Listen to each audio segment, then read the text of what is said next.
Good morning. So today, 10th of December, day 10 of the honey advent, and I have a honey today that I was given in Copenhagen at the honey bar. When I was looking around at different honeys, there was a lady there from Lithuania. So she's a honey sommelier. Her name is Lolita Smaidriene. Here we go. Here's her card. And she had me try some of her honeys, and then this buckwheat was really interesting. Buckwheat is I find it a fascinating plant because when I went to Bhutan, that was the main grain. So buckwheat was used for all the flours that they had, and it's great for me because it's gluten free. So I had a lot of buckwheat, and I use a lot of buckwheat flour. And buckwheat is also really, really good for bees. So in here, she says buckwheat honey has been part of Lithuania since the 18th century, especially in Dzukija, which I have probably pronounced completely wrong. So Dzukija, where sandy soils gave birth to this unique crop. Its bold, malty aroma and bittersweet taste have flavoured traditional dishes, even meduli, Lithuanian gingerbread. So there we go. You use buckwheat in the gingerbread. Some adore its intensity, others find it surprising, but all agree it's one of the most distinctive tastes of Lithuania. So isn't that exciting? So here we go. So I've got this lovely travel sized pot. Oh God. Now I've got to try and get it off. Here we go. So here we go. Oh, now it does have a wonderful, rich, malty aroma. Oh, there we go. You can see it's very dark. It's crystallized. I had tasted this, but it's crystallized, and it is.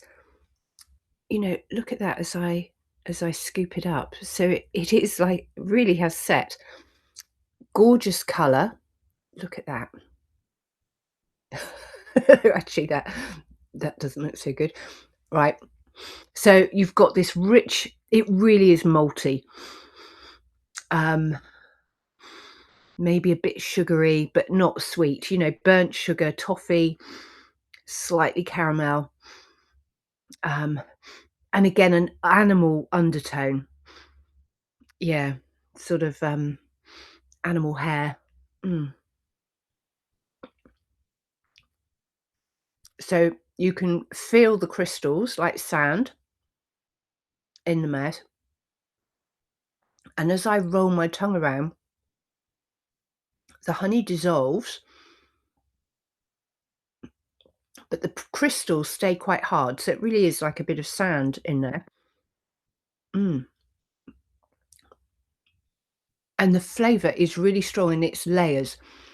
So you do have a sort of almost citrusy lemon, um, like lemon boiled sweets sort of flavour. And then there is a bit more fruitiness. Mm.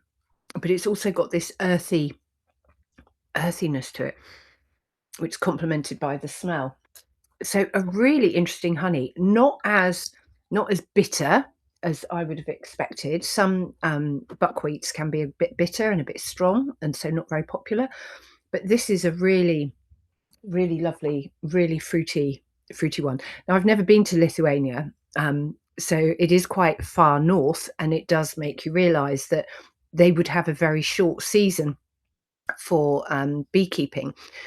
And actually, last night I was speaking for the Scottish Beekeeping Association, and after the talk, we had a little debrief with Gino, who organised it, and then also another chap who's a very experienced beekeeper. And we were talking about different breeds of bees and the black bee that you get in parts of Northern Europe. And then he was talking about the heather bees in north of Scotland, where, of course, again, you'd have quite a short season. And they call them the heather bees because they literally lay dormant all year round until the heather comes out, because there's no other floral source on these high altitude moors. And that is what is so fascinating about bees, is that you can have bees that in the wild, um, they can survive with just a few weeks a year of honey, a few weeks a year of nectar. They can transform that into honey that will then last them right through the winter months. So the rest of the time they are literally in a cluster. And how exciting is that? And then when we look at it from a spiritual perspective, you think, gosh, what is it energetically that the bees are doing for the earth?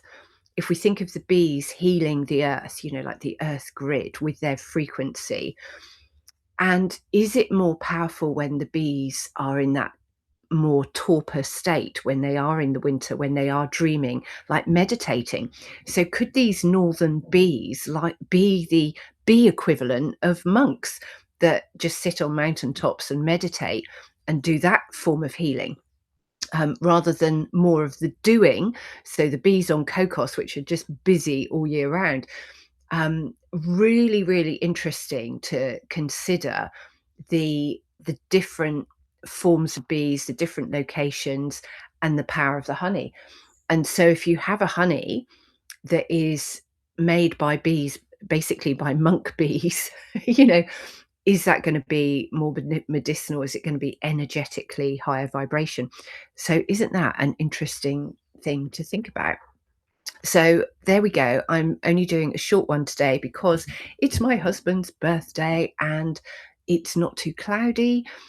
It's not raining. And so, we're going to nip to the coast and have a lovely walk.